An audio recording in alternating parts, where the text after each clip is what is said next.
नमस्कार, बहुत स्वागत है आपका हमारे इस खास कार्यक्रम सुलगते सवाल में। मैं हूं आपके साथ अमित शर्मा। जनहित के कार्यों पर करोड़ों खर्च किए जाने के बाद भी अब वो सौगात अभिशाप बन जाए तो सवाल खड़े हो ही जाते हैं। टीवी 24 की खास पेशकश सुलगते सवाल में हम आज ऐसे ही मुद्दे पर प्रकाश डाल रहे हैं। Chhattisgarh Maharashtra national highway number 53 से लगा सिरसा अंडरब्रिज भ्रष्टाचार और लापरवाही का एक जीता जागता सबूत है। ये ब्रिज बाहर से देखने में तो बड़ा ही भव्य नजर आता है, पर अंदर की हालत कुछ और ही बयां करती है। दिन के वक्त भी अंदर के घुप अंधेरे में जानलेवा गड्ढों से गुजरते लोगों को देखा जा सकता है। देखिए इस खास रिपोर्ट में।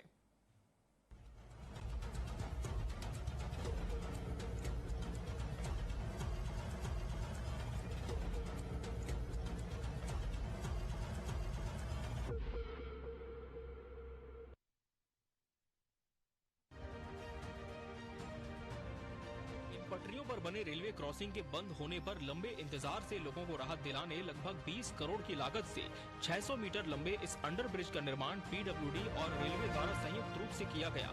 अमृत भारत योजना के तहत जिसका उद्घाटन कर उसे आम जनता को समर्पित किया गया, पर पाटन ब्लॉक के 160 ग्राम पंचायतों को जोड़ने वाला और कुल 6 रेल लाइनों को पार करने वाला ये अंडरब्रिज लोगों के लिए सौगात कम अभिशाप ज्यादा साबित हो रहा है। इस सिरसा अंडरब्रिज को बनाए जाने के बाद आम जनता को सौंपे मात्र 18 महीने ही हुए हैं और ये ब्रिज जिम्मेदारों की अनदेखी की भेंट चढ़ चुका है। पुल को बनाना चाहेंगे। इसमें बहुत सारा गड्ढा है सर, और पानी वानी भरा जाता है इसमें, और हमेशा पानी भरा ही रहता है। गड्ढा है, खबीर खाबड़ है, कभी भी जाने का कोई शंका है। कई बार यहाँ कांड भी हुआ है।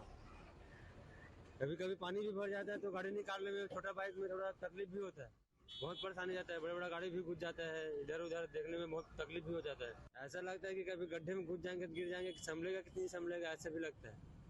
कभी बच्चे धर के भी आते हैं तो परेशानी हो जाता है। बड़े गाड़ी जैसे जाते हैं, पैदल वाले तो आना जाना बंद नहीं कर दिया है इधर से, क्योंकि इसका गंदा पानी जो है ना बड़े गाड़ी में छिटक करके कई लोगों को नहला देते हैं गंदा पानी से। ऐसा भाई छोटे छोटे गाड़ी वाले एक्सीडेंट हो गिरते हैं, वहाँ पे गड्ढा है और कई जने तो वो यहाँ पे मेरे सामने 2 जने मरे भी है, ट्रक से दबकर मरे हैं। एक आदमी बिजली करंट से भी मरे हैं यहाँ पे। और पिछले समय लोकसभा चुनाव के पहले मोदी जी के हाथ से उद्घाटन करा रहे करके पूरा चिक्कन किए, इसको इसी बना दिए थोक वाली ठेकेदार से। इसके बाद स्थिति और वही हो गया। ये ब्रिज बाहर से देखने में तो बड़ा ही भव्य नजर आता है, पर अंदर की हालत कुछ और ही बयां करती है।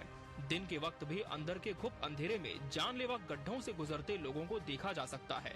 वाहन चालकों का सामना पानी से भरे गहरे गड्ढों से होता है।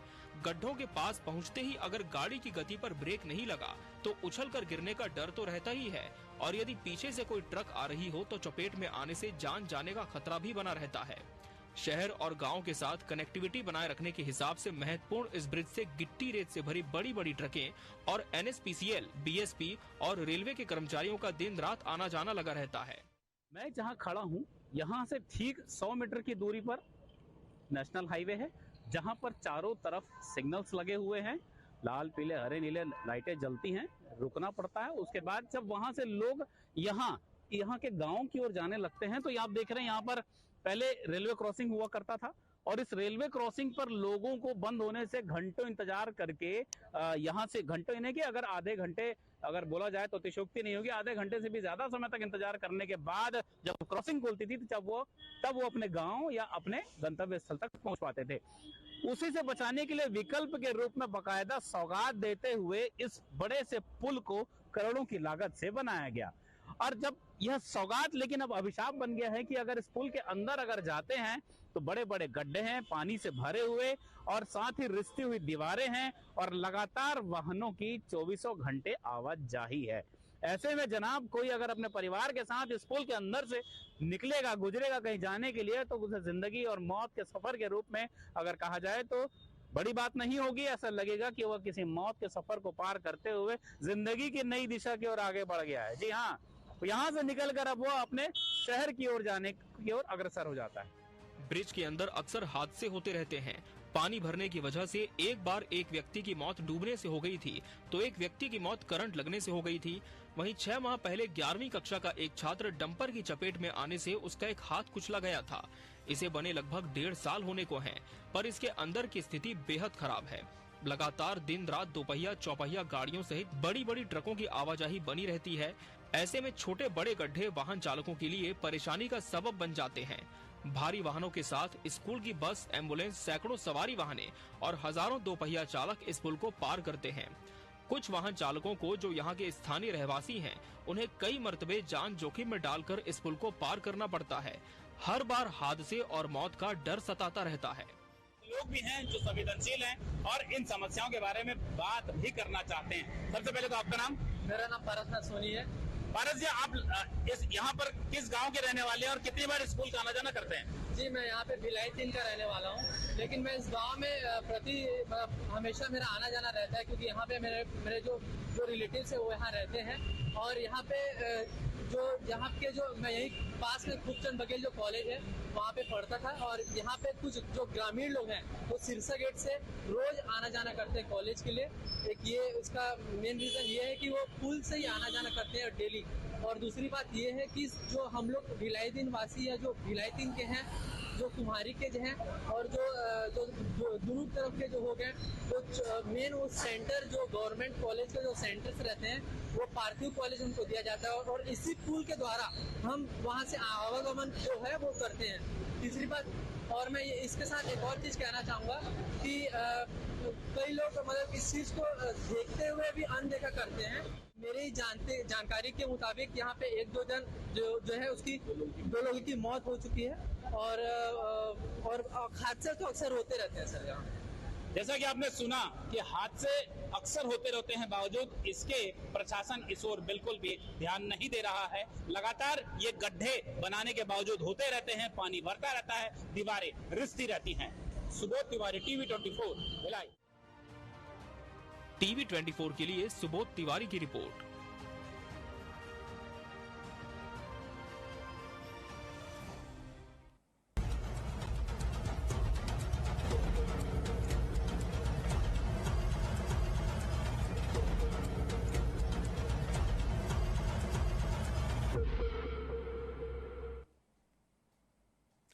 Danger underbridge. जी हां, ये डेंजर अंडरब्रिज की संज्ञा इसे क्यों दी गई है, कौन इसके लिए जिम्मेदार है, क्या अब तक कोई कार्रवाई, कोई कदम इस दिशा में उठ पाया है, ये आज का सुलगता सवाल है। और इस कार्यक्रम के माध्यम से हम जिम्मेदारों से भी सवाल पूछेंगे। लगातार कोशिशें जारी रहेंगी उनसे जुड़ने की, और हर संभव प्रयास रहेगा कि इस समस्या का समाधान हो पाए, न सिर्फ भिलाई 3 के निवासियों के लिए, बल्कि सिरसा गेट और तमाम आसपास के क्षेत्र से जिन लोगों का यहां से रोजाना आना जाना होता है, इस मुसीबत को पार करना होता है, उनके लिए हम आवाज उठाने की कोशिश करेंगे।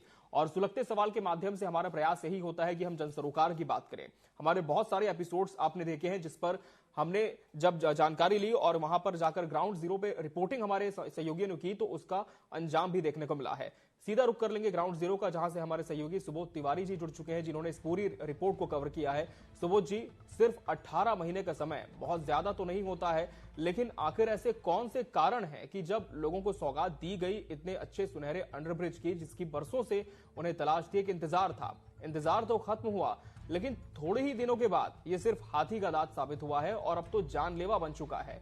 आखिर जो जिम्मेदार हैं वो इस पूरे विषय को लेकर क्या कहते हैं? क्या सिर्फ आम लोग यहां से गुजरते हैं, जिम्मेदार नहीं? देखिए, अगर हम अंडरब्रिज के बारे में बात करें जी, तो भिलाई जो है, जो कि नेशनल हाईवे रोड से लगा हुआ एक ऐसा शहर है जहां पर दिन रात भारी वाहनों की आवाजाही लगी रहती है। बात करें इस अंडरब्रिज की, रेलवे अंडरपास ब्रिज की, तो जिस तरीके से 4 साल पहले 2019-20 के आसपास इसे अनुमति मिली थी बनाने की, उस समय मात्र 13 करोड़ की लागत से इसे बनाया जाना था। मगर जैसे जैसे समय आगे बढ़ता गया, बनाने वाली ठेका एजेंसी और आगे तारीख पे तारीख लेती गई, वैसे वैसे बजट भी बढ़ता गया। एक बात समझिएगा कि 13 करोड़, माफ कीजिएगा, 13 करोड़, उसके बाद जब यह कार्य पूरा होता है तब उस पर 20 करोड़ की लागत आ जाती है। इस तरीके से तकरीबन 7 करोड़ का नुकसान शासन को भुगतना पड़ता है, झेलना पड़ता है। इसके बाद जब ब्रिज बनता है तो पीडब्ल्यूडी और रेलवे विभाग के द्वारा संयुक्त रूप से इस ब्रिज का निर्माण किया जाता है, जैसा कि अमूमन हर रेलवे अंडरपास ब्रिज को लेकर ये प्रक्रिया होती है। अब जब ये ब्रिज बन गया तो इसकी शुरुआत यानी कि जहां पटरी है ना, जहां से मैं दिखा रहा हूं आपको, जी, जी। पटरी के ठीक पहले की स्थिति आप देखिए, यहां से जाने को लेकर जो ढलान है वो ठीक ठाक है, और जैसे ही जब वहां बाहर निकलते हैं ब्रिज से उस पार तो वो भी थोड़ी बहुत ठीक ठाक है। लेकिन जब बीच की बात आती है, यानी कि जहां ऊपर में 6 लेन की पटरियां हैं उसके नीचे की बात आती है, तो वहां पर लगातार पानी रिसता रहता है दीवालों से। इस कारण वहां हमेशा पानी भरा रहता है, और पानी भरे रहने की वजह से जो सीमेंट कंक्रीट डामर का बनाया हुआ जो लेयर है वह उखड़ने लगता है। डामर का दुश्मन पानी है, वैसे ही सीमेंट का दुश्मन शुरुआती निर्माण के समय में दोष जरूर है, उसके बाद फिर वह पानी ही उसे खराब करता है। तो कितना भी मजबूत स्ट्रक्चर हो, अगर बार बार पानी पड़ता रहे और भारी वाहन यानी कि टनों वजनी ट्रकें उसके ऊपर से गुजरती रहे तो वह सड़क खराब हो जाती है। अब ऐसे में उसमें आधे फुट से लेकर 1.5 फुट तक के भी बड़े बड़े गड्ढे देखे जाते हैं। पानी निकासी की समुचित व्यवस्था तो है, लेकिन जिस तरीके से लगातार गड्ढे बनते जा रहे हैं उसकी मरम्मत को लेकर अभी तक न तो रेलवे ने ध्यान दिया न पीडब्ल्यूडी ने। पूछने पर बताया जरूर जाता है कि प्रयासरत है, प्रक्रिया जारी है, मरम्मत के लिए जो बजट है, निविदा के लिए जो ठेकेदार नियुक्त करने हैं उनके लिए प्रक्रिया चल रही है। मगर आज 18वां महीना है इस पुल को बने से उद्घाटित हुए, बावजूद इसके अब तक मरम्मत का एक इंच भी यहाँ पे वो हिस्सा देखने को नहीं मिलता। यही वजह है कि दिन रात 24 घंटे इस रोड से, अगर सुबह 7 से 11 बजे तक की बात करें तो बड़ी बड़ी ट्रकें आना जाना करती हैं, स्कूल की बसें जाती हैं, एम्बुलेंस आना जाना करते हैं लगातार, क्योंकि 160 गांव और हर गांव के हजारों के ग्रामीण जो लगातार आना जाना करते हैं शहर की ओर अपने विभिन्न तरह के कामों को लेकर, और शहर के लोग गांव की ओर जाते हैं। तो ऐसे में कंजक्शन जो है ट्रैफिक का सबसे ज्यादा यहाँ देखने को मिलता है। ऐसी स्थिति में दुर्घटना की आशंका बराबर बनी रहती है। कुछ लोगों की जाने गई है, एक बच्चे का हाथ टूट गया ट्रक की चपेट में आने से। बावजूद इसके निगम अभी भी गहरी कुंभकर्णी निद्रा में सोया हुआ सा प्रतीत हो रहा है। जी बिल्कुल। सुबोध जी, आपसे हम ये भी जानना चाहेंगे कि ये जो फासला है पूरा अंडर ब्रिज के अंदर का, वो कितने किलोमीटर का, कितने मीटर का होगा, और क्या स्थानीय संगठन ने भी, स्थानीय जनप्रतिनिधियों ने भी इस पूरे विषय को लेकर आवाज उठाई है, या फिर अब तक उन्होंने भी आंखें मूंदी हुई हैं?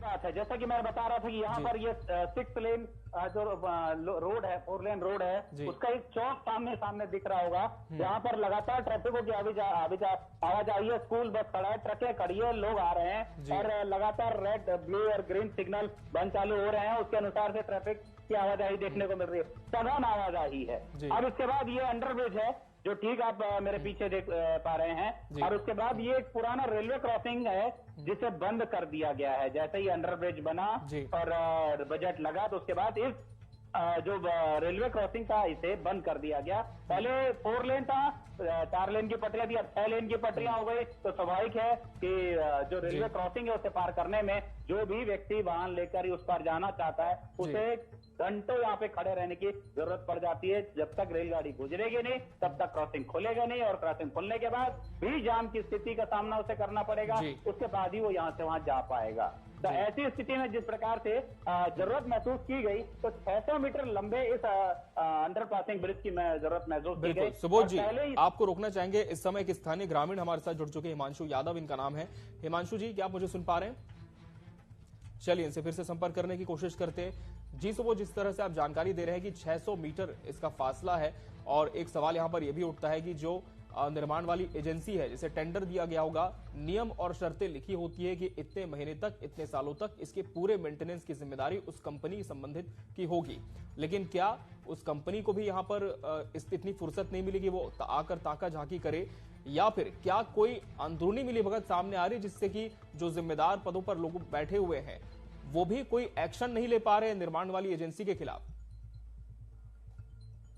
जिस निर्माण एजेंसी को ठेका मिला था उसने निर्माण कर दिया, और जब एमओयू होता है हर साल के मेंटेनेंस की बात आती है, देखरेख की बात आती है, तो उसमें उनकी बड़ी लापरवाही देखने को मिलती है। ये लापरवाही अकेले ठेकेदार की नहीं होती, उस ठेके एजेंसी की नहीं होती, ये लापरवाही उस विभाग के जिम्मेदार अधिकारियों की भी होती है, जो ऐसे ब्रिजों के निरीक्षण पर नहीं निकलते, और निकलते भी हैं तो मात्र कुछ समय के लिए उनसे ताकीद की जाती है, निर्देश दिए जाते हैं, कहीं भी कोई किसी तरह की कार्रवाई होने की बात दिखाई नहीं देती।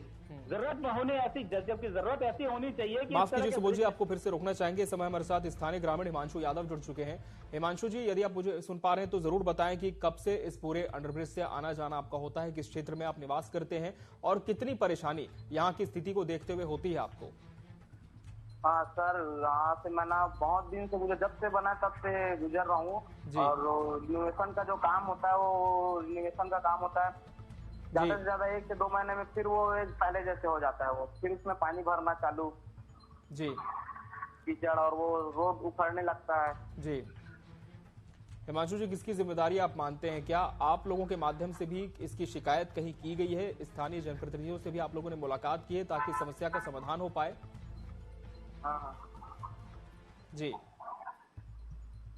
जी, चलिए बहुत धन्यवाद आपका हमसे जुड़ने के लिए। हमारे साथ एक छात्र पूरब सारथी जुड़ चुके हैं जो कि खूबचंद कॉलेज से स्टूडेंट हैं। पूरब, बहुत ज्यादा परेशानी इस अंडरब्रिज की स्थिति को देखते हुए होती है, क्या वजह आप मानते हैं, किसकी जिम्मेदारी थी और काम नहीं किया गया? हेलो जी जी पूरब जी। जी टून का क्या आवाज आ रहा, मुझे आपका आवाज क्लियर नहीं आ रहा है। पूरब, कितनी परेशानी यहाँ पर होती है इसकी स्थिति को देखते हुए? पूरब, आप सुन पा रहे हैं मुझे? हेलो, चलिए इनसे फिर से हम जुड़ने की कोशिश करते हैं। सुबोध जी का हम रुख कर लेते हैं। सुबोध जी, जो स्थानीय रहवासी हैं वो भी काफी परेशान है, लेकिन बड़ा सवाल यहाँ पर ये है कि ये पूरा ऐसा क्षेत्र है जहां से लगातार हम देखते हैं कि जितने भी स्टेट लीडर्स हैं इनका भी आना जाना होता है, वो भी कभी ना कभी गुजरते होंगे। अब जब निर्माण वाली एजेंसी नहीं सुन रही है तो क्या अधिकारी भी नहीं सुन रहे इनके निर्देश और उसका पालन नहीं किया जा रहा और कोई समाधान नहीं निकल पा रहा? बिल्कुल सही सवाल है कि एक बार ठेका जो कंपनी है उसे निर्माण की प्रक्रिया पूरी करने के बाद जो शर्तें हैं लगातार मेंटेनेंस को लेकर, उस पे लापरवाही देखने को मिलती है और नोटिस जारी किए जाते हैं, सूचनाएं जारी की जाती हैं, निरीक्षण किए जाते हैं, बावजूद इसके जो ठेका कंपनियां हैं वह अपने एक प्रकार से कहा जाए तो दबंगई के साथ वो यहाँ पे ऐसा काम करने के बाद निकल जाते हैं और न तो अधिकारियों की सुनते हैं न ही स्थानीय प्रशासन के जनप्रतिनिधियों के सुनते हैं। अभी अभी कुछ देर पहले ही यहाँ पर पूर्व सीएम भूपेश बघेल जी का काफिला गुजरा जो पाटन की ओर, अपने गांव की ओर जा रहे थे, और बेशक उनके भी रहते में उन्होंने जरूर महसूस किया होगा कि फिलहाल अभी ये सड़क की जो स्थिति है वो काफी दयनीय है, गंभीर है, खतरनाक है, जानलेवा है। जी बिल्कुल। पूरब का हम रुख कर लेंगे। हमारे साथ एक छात्र जुड़ चुके हैं। पूरब, कितनी परेशानी इस स्थिति को देखते हुए होती है आप लोगों को यहाँ से गुजरने में?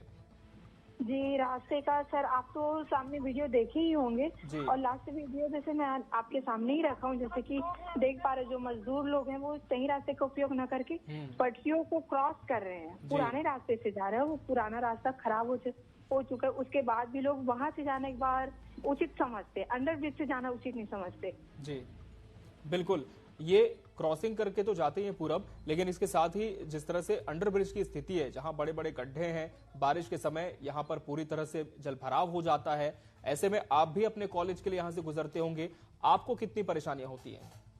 सर मेरे अलावा तो और भी अन्य विद्यार्थी हैं जिनको परेशानियां उठाना पड़ता है और ये चौथा वर्ष है, लेकिन वो जो जैसे पानी भरने का समस्या वो तो एनी टाइम वहाँ लगा ही रहता है। और मेन ज्यादातर हम लोग जैसे कि सफर वहाँ से करना पसंद नहीं करते, मतलब पता है वहाँ परेशानी है और गड्ढे हैं तो फंस जाते हैं एकदम चक्की वक्के, कुछ समझ ही नहीं है बात। और कई बार तो ऐसा भी होता है कि बड़े गाड़ी भी फंस जाता है और वो ब्रिज के बनने से तो बड़ा गाड़ी आने का भी आवागमन ज्यादा हो चुका है, तो उधर परेशानी ही होता है। जी बहुत बहुत शुक्रिया पूरब आपका हमसे जुड़ने के लिए। तो देखिए छात्र भी काफी परेशान है क्योंकि सिर्फ एक छात्र नहीं बल्कि हम कह सकते हैं कि रोजाना बड़ी संख्या में यहाँ से छात्र भी गुजरते हैं जिन्हें कॉलेज समय से पहुंचना होता है। लेकिन आप एक बार अंदाजा लगाइए कि अगर कॉलेज का समय अगर 11 बजे का है, अगर छात्र यहाँ से गुजर रहे हैं तो निश्चित तौर पर आधे पौन घंटे और वो अपनी क्लासेस के लिए लेट भी हो जाता है। हमारे साथ स्थानीय दुकानदार भोपाल चंद्राकर जी भी जुड़ चुके हैं। चंद्राकर जी, बहुत ज्यादा परेशानी का सबब ये अंडरब्रिज बन चुका है, किसकी जिम्मेदारी आप मानते हैं? कौन जिम्मेदार है कि अब तक ध्यान नहीं दिया गया और ये समस्या जस की तस बनी हुई है? जी गोपाल जी, आप मुझे सुन पा रहे हैं? जी हाँ जी बोलिए। जी जी जी, आपकी बात रखें। किसकी जिम्मेदारी आप मानते हैं कि परेशानी अब तक आप लोगों को इस अंडरब्रिज की वजह से भुगतनी पड़ रही है? गवर्नमेंट का है, रेलवे क्या परेशानी से क्या समझे सर जी? अब ये समझ में नहीं आता है, गवर्नमेंट साथ नहीं ले रहा है कि रेलवे अपना कुछ भी कर रहे है, तो समझ में नहीं आता। चंद्राकर जी, आप स्थानीय दुकानदार हैं, आपको भी लगातार आपके भी मालवाहक वाहन यहाँ पर आते होंगे आपकी दुकानों का सामान लेकर। क्या कभी कोई ऐसी घटना हो चुकी है या होते होते बची है जिससे कि हम कह सकते हैं परेशानी? कई बार बच गए हैं, क्या बड़े बड़े गाड़ी लगते हैं जी। रोड ऐसे 7-20-25 गाँव के लिए मात्र एक ही साधन है पार करने का। जी। आपके जो दुकानदार के और भी साथी हैं, क्या आप लोगों ने अपने माध्यम से भी कहीं पर इसके संबंध में कोई शिकायत की है ताकि समस्या का निदान हो सके? पिछला बार एक बार समस्या गड्ढा हुआ तो एक बार बनाया, 2-3 दिन से बंद कर दिया, फिर आने जाने की परेशानी हुआ। हाँ। अब थोड़ा गड्ढा हुआ 3-4 दिन से बंद कर देता है, बहुत परेशानी होता है। चलिए, बहुत बहुत धन्यवाद आपका चंद्राकर जी हमसे जुड़ने के लिए। और हमारे साथ इस समय विधायक डोमन लाल कोरसेवाड़ा भी जुड़े थे, इनसे भी हम फिर से संपर्क करने की कोशिश करेंगे। और चूंकि इस क्षेत्र से जनप्रतिनिधि हैं, बहुत सारी अथॉरिटी इनके हाथों में होती हैं और कहा भी जाता है कि कहीं ना कहीं जो जिम्मेदार अधिकारी हैं वो सिर्फ जो स्थानीय जनप्रतिनिधि उनकी बातों को ज्यादा तवज्जो देते हैं स्थानीय नागरिकों के कंपैरिजन में। सुबोध जी का हम फिर से रुख कर लेते हैं। सुबोध जी, क्या इस संबंध में स्थानीय जो विधायक है उनसे भी स्थानीय लोगों की बात हो पाई है? क्या मीडिया उन तक पहुंचा है इस पूरी परेशानी को लेकर? उनका क्या रुझान है इस पूरे मामले में?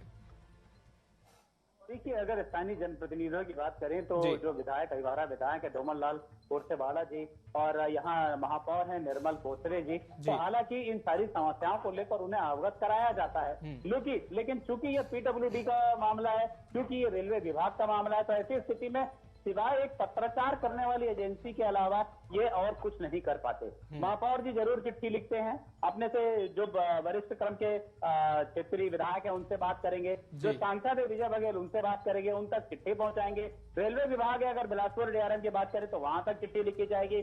हो सकता है दूरभाष पर सीधी वार्तालाप भी होती हो और इस समस्या के बारे में जानकारी भी दी जाती रही हो। लेकिन चूंकि इनके हाथ में निर्माण और मरम्मत को लेकर कुछ भी नहीं रहता, न तो विधायक के हाथ में न महापौर के हाथ में, तब बात आ जाती है पीडब्ल्यूडी विभाग और बात आ जाती है रेलवे प्रशासन। तो यहाँ पर ही बात अटकती है कि जनप्रतिनिधि लगातार प्रयास करते हैं आम जनताओं के द्वारा दिए गए शिकायती पत्र को लेकर, लेकिन कहीं भी निराकरण की स्थिति नहीं दिखाई देती है। बिल्कुल, सिर्फ कागजी कार्रवाइयां ही होती हैं सुबोध जी, हम ये कह सकते हैं। ग्राउंड पर जाकर यदि मुआयना किया जाए स्थानीय जनप्रतिनिधियों के माध्यम से और जितने जिम्मेदार विभाग हैं, जो उन पर बैठे हुए शीर्ष पद पर अधिकारी हैं, उन पर भी ये दबाव बनाया जाए, क्योंकि फिलहाल तो जिम्मेदारी उनकी ही है कि आपने इस पूरे अंडरब्रिज का निर्माण कराया, जो कंपनी मेंटेनेंस नहीं कर पा रही है या तो आप उसे नोटिस दें, तामीली करें, ताकीद करें, और अगर तब भी बात नहीं बनती है तो सीधे तौर पर इस कंपनी को ब्लैक लिस्टेड कर दिया जाए, ताकि आगे से किसी भी तरह का जो निर्माण कार्य होता है उसमें इस तरह की कंपनियों की कोई भी संलिप्तता पाई नहीं जाए। और कहीं ना कहीं सुबोध जी हम कह सकते हैं कि अगर इस तरह की कार्रवाई होती है जमीनी स्तर पर, धरातल पर, तो जो बाकी ठेकेदार है, बाकी एजेंसियां हैं, उन्हें भी एक सख्त संदेश दिया जाएगा कि अगर आप जनप्रतिनिधियों का अगर आप जनता का काम ले रहे हैं और अगर उसमें लापरवाही बरतते हैं, कोताही बरतते हैं, तो ये अंजाम आपका भी हो सकता है। बहरहाल हम लगातार संपर्क करने की कोशिश कर रहे हैं विधायक से, महापौर से, लेकिन किन्हीं कारणों की वजह से संपर्क नहीं हो पा रहा है। हम जुड़ने की कोशिश करेंगे पीडब्ल्यूडी अधिकारी से भी। जी,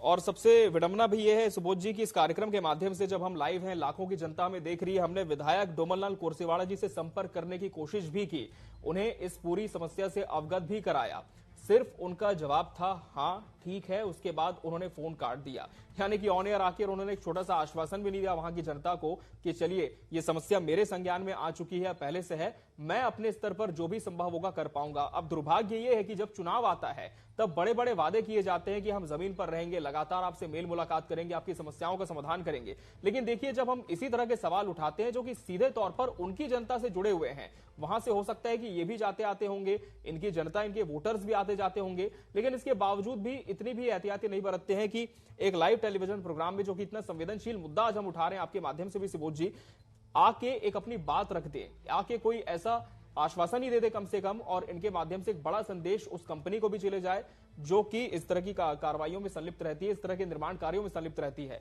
लेकिन फिलहाल देखना होगा सुबोध जी की कब तक इस पूरी समस्या का निदान हो पाता है। सुबोध जी, हम लगातार संपर्क करने की कोशिश कर रहे हैं जिम्मेदार अधिकारियों से भी, लेकिन एक बात हम आपसे जरूर जानना चाहेंगे कि अब तो कांग्रेस विपक्ष में है और जैसा कि आपने बताया कि पूर्व सीएम भूपेश बघेल का काफिला थोड़ी ही देर पहले इस रास्ते से क्रॉस हुआ है, तो ऐसा कैसे संभव हो सकता है कि मुद्दा उनके सामने है लेकिन इसके बाद भी विपक्ष की भी चुप्पी है? बड़ी बात है ये राजनीति है और राजनीति किसी भी नेता से क्या ना करा दे। जब खुद की बारी आती है कहीं किसी समस्या के समाधान को लेकर और वहां ऐसा दिखता है कि वहां उनकी चलने वाली नहीं है, यहाँ या फिर उनसे एक बड़ी लापरवाही, एक बड़ी त्रुटि, बड़ी गलती हुई है, तो ऐसे में वे अपना चेहरा अपने आप को बचाने की कोशिश में लगे रहते हैं। क्योंकि राजनीति की ऐसी जगह है जहां पर जिसको कहते हैं ना कि तपासी एक बड़ा लोकल शब्द है, यानी कि किसी भी अखबारों में, टीवी चैनल में ऐसे कार्यों में जहां पर बढ़िया ताली पीटने वाली बात हो, वो वहां पर खड़े होकर अपनी बातें कहते हैं, उन्मुक्त होकर, और साथ ही विरोधी पार्टी के खिलाफ बयानबाजी, तीखी बयानबाजी और टिप्पणियां भी की जाती है। लेकिन जब उसके बाद जन समस्या के निवारण की बात आती है तो वे टालमटोल की स्थिति में दिखते हैं, टालमटोल करते दिखते हैं। वे अपने पाले की भी गेंद को दूसरी विरोधी पार्टी या विपक्षी नेता के पाले में डालते दिखाई देते हैं। बेशक आज भूपेश बघेल जी पूर्व सीएम है, लेकिन अभी भी उनके पास संवैधानिक ताकत है जिससे वो पीएमओ तक संपर्क करके, बड़े उच्चाधिकारियों तक संपर्क करके इस पूरी समस्या का निराकरण कर सकते हैं। बावजूद इसके ऐसा देखा जाता है कि इस तरह के किसी भी काम में कोई भी नेता आगे बढ़कर काम करता नहीं दिखता। सुबोध जी, एक कार्यक्रम के माध्यम से बात और निकल कर सामने आई है कि अभी जब आप तमाम जानकारी हमें दे रहे थे, हमने पीडब्ल्यूडी अधिकारी अशोक श्रीवास जी से भी बात की इस संबंध में, पूरा विषय उन्हें बताया टीम ने। उनका जवाब ये था, ये तो विषय मेरे संज्ञान में है, लेकिन जो जिम्मेदारी है वो पीडब्ल्यूडी विभाग के नहीं है, ये अंडरब्रिज उनके अधीन नहीं आता। अब क्या कहेंगे, क्या तमाम जो दस्तावेज हैं वो झूठे हैं? जी, जिम्मेदारी की निविदा की तो सारे अधिकारी हाथ खोलकर खड़े हो जाते हैं। सुबोध जी, माफ कीजिए, आपको रुकना चाहेंगे। हमारे साथ इस समय कुम्हारी अध्यक्ष राजेश सोनकर जी जुड़ चुके हैं। सोनकर जी, पीडब्ल्यूडी विभाग कह रहा है कि हमारी जिम्मेदारी नहीं है जो अंडरब्रिज की स्थिति है। क्या वजह आप मानते हैं कि अब तक लोगों की समस्या का निदान नहीं हो पाया है और इसी रास्ते से दिन रात उन्हें मौत का सफर करते हुए जूझना पड़ता है? हेलो जी, जय जोहार, जय जोहार, जय छत्तीसगढ़ जी, जम्मू जनसाथी मल्ला। जय जोहार। सबसे बड़े मुद्दा जो आप मन लाया हो मीडिया के माध्यम से बहुत बड़े बात है कि आज शासन नाम के कोनो चीज नहीं है, प्रशासन नाम के कोई चीज नहीं है, कि पूरा भर्राशाही हो गए है ना जी। मतलब आज अधिकारी कर्मचारी के नाम नहीं, कोई अधिकारी पावरफुल है नहीं है जी। सिर्फ कठपुतली बोला है भारतीय जनता पार्टी, कठपुतली रूप में चलत पूरा अधिकारी कर्मचारी। आज कहाँ चलत है कर्मचारी अधिकारी एक बारे में पता नहीं जी। आज हर स्तर में देख लो कि बहुत बुरा स्थिति, पूरा लाइन से टोल प्लाजा से स्थिति देख लो, पूरा यहाँ अंडरब्रिज सिर्फ भ्रष्टाचार के भेंट चढ़ जाते हैं। तो कौन ला बोले जाए, क्या करे जाए, ये स्थिति सब बहुत विकट स्थिति हो गई आज। जी राजेश जी, क्या अपने स्तर पर भी कोई बड़ी आप आंदोलन या कुछ ऐसा करेंगे स्थानीय जनता के लिए, क्योंकि आप तो नगर पालिका परिषद से अध्यक्ष हैं, ताकि आपके माध्यम से ही सही जनता की परेशानी यहाँ पर सुलझ पाए? जिस जनता जिन स्तर में जाए, जनता के लिए जायल पड़े, वो स्तर में जाके हम काम करबो कानून के दायरा में। बिल्कुल जी, चलिए, बहुत बहुत धन्यवाद राजेश जी आपका हमसे जुड़ने के लिए। तो राजेश जी जो कि अध्यक्ष कुम्हारी नगर पालिका परिषद के, इन्होंने ऑन एयर बात कही कि जनता के लिए जितना संभव होगा हम संविधान के दायरे में रहकर काम करेंगे और निश्चित तौर पर जितने भी स्थानीय लोग हैं उन्हें इस पर जरूर आवाज उठाने चाहिए। सुबोध जी, माफ कीजिए, हमें आपको थोड़ा सा रोकना पड़ा क्योंकि अध्यक्ष हमारे साथ जुड़े हुए थे। बड़ी बात यह है कि अशोक श्रीवास जो कि ये कहते हैं कि ये पूरा मामला संज्ञान में निश्चित तौर पर है, लेकिन जो अंडरब्रिज का मामला बता रहे हैं ये हमारे विभाग के अधीन नहीं आता।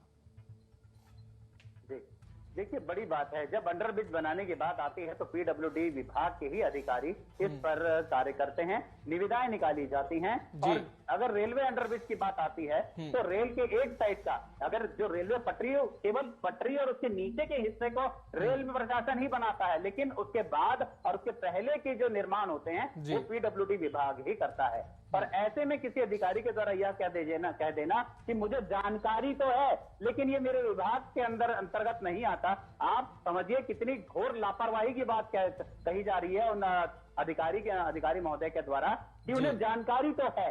तो जानकारी है तो आखिर उन्होंने अपने संबंधित, अगर उनके विभाग का नहीं है तो दूसरे विभाग का है, तो उन तक आपने इसे संपर्क करके इस समस्या का समाधान निकालने की या निकलवाने की बात क्यों नहीं पहुंचाई? क्योंकि है तो यही सरकार ना, सरकार में यही अधिकारी तो काम करते हैं ना। आज तबादले होके इस विभाग में चले जाते हैं तो कल तबादले होके उस विभाग में चले जाते हैं। जब जानकारी है तो कार्य क्यों नहीं, समस्याओं का समाधान क्यों नहीं, यह सबसे बड़ा सवाल है।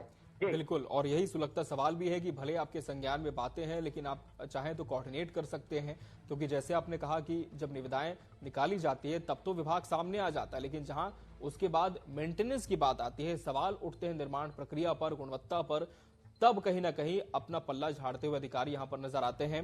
बहरहाल बहुत बहुत धन्यवाद सुबोध जी आपका हमसे जुड़ने के लिए। इस पूरी रिपोर्ट को आपने कवर किया, जनता की आवाज आपने पहुंचाई है, और निश्चित तौर पर देखना होगा कि आने वाले समय में क्या इसका समाधान निकल पाता है और कब तक जो जिम्मेदार हैं वो अपनी कुंभकर्णी नींद से जागते हैं, जो अधिकारी हैं वो अपनी जिम्मेदारी समझते हैं और इस अंडरब्रिज की सूरत बदलने में एक महती भूमिका निभाते हैं। बहरहाल आज सुलगते सवाल में हमने बात की इस अंडरब्रिज की। कल हम फिर हाजिर होंगे एक बड़े विषय के साथ जो सीधे तौर पर आपसे जुड़ा है। तब तक के लिए मुझे और मेरी पूरी टीम को दीजिए इजाजत। नमस्कार।